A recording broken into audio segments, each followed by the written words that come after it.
Assalamualaikum warahmatullahi wabarakatuh.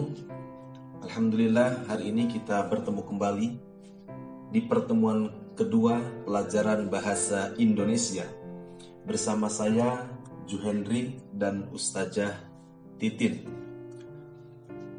Mari kita lanjutkan materi sebelumnya, yaitu tentang materi teks deskripsi. Manusia adalah salah satu makhluk Allah yang pandai, cerdas, karena manusia bisa menggambarkan, melukiskan segala sesuatu yang dilihat, didengar, dirasakan, dan diraba.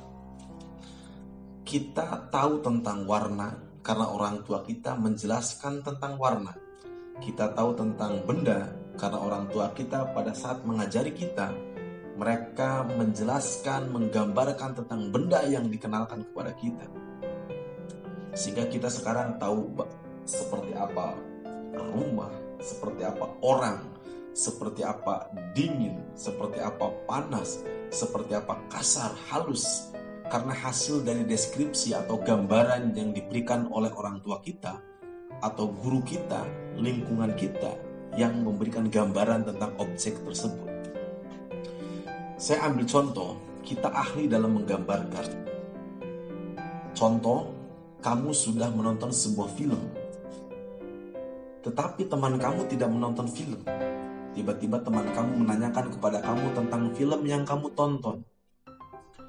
Dengan spontan kamu menceritakan tentang film yang kamu tonton. Dari mulai tokohnya, ceritanya, suasananya, segala macamnya kamu ceritakan dengan lengkap kepada teman kamu. Sampai-sampai kamu ketika menceritakan diiringi dengan perasaan.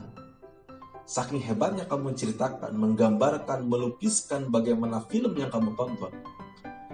Sampai-sampai teman kamu seolah-olah merasakan langsung tentang film yang kamu tonton. Itu salah satu gambaran. Secara lisan kita pandai dalam berdeskripsi. Kenapa kita belajar bahasa Indonesia? Karena di bahasa Indonesia ada teks deskripsi. Kita tidak hanya pandai menyampaikan, menggambarkan tentang sebuah objek, tetapi gambaran objek tersebut kita juga harus mampu menuliskan dalam bentuk tulisan.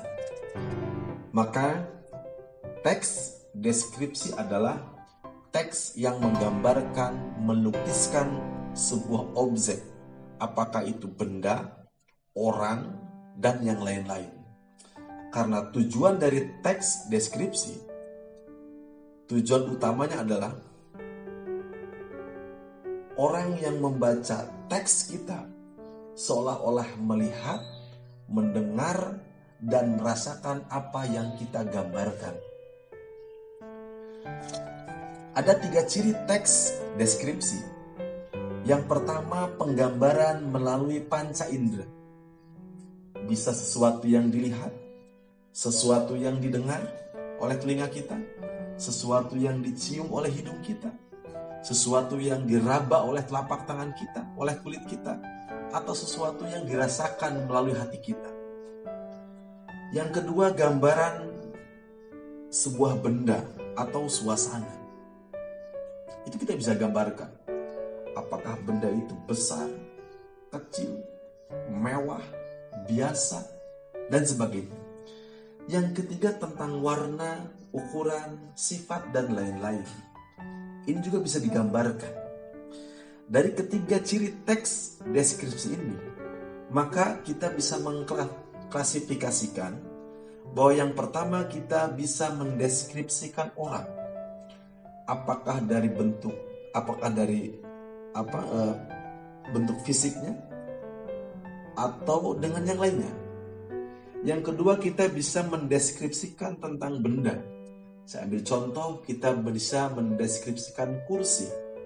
Kursi itu adalah sebuah benda, ya kan, tempat duduk berkaki 4, terbuat dari kayu atau dari besi. Ya kan? Itu salah satu contoh.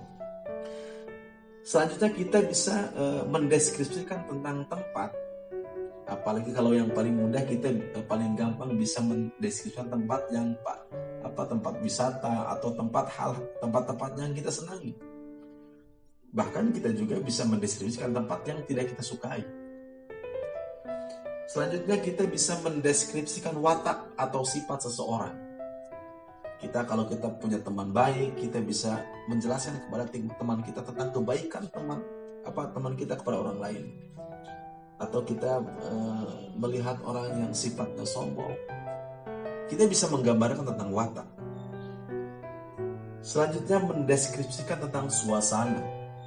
Ketika kamu berkemah, ya kan, atau naik gunung, dinginnya yang dirasakan oleh kulit kamu teraba, sehingga kamu bisa menjelaskan kepada teman kamu bahwa saking dinginnya gunung Ciremai, maka seolah-olah teman kamu ketika bercerita kamu tentang gunung Ciremai ikut menggigil. Kenapa? Karena saking gambaran atau lukisan yang dijelaskan oleh kamu itu mendalami karena disertai dengan perasaan.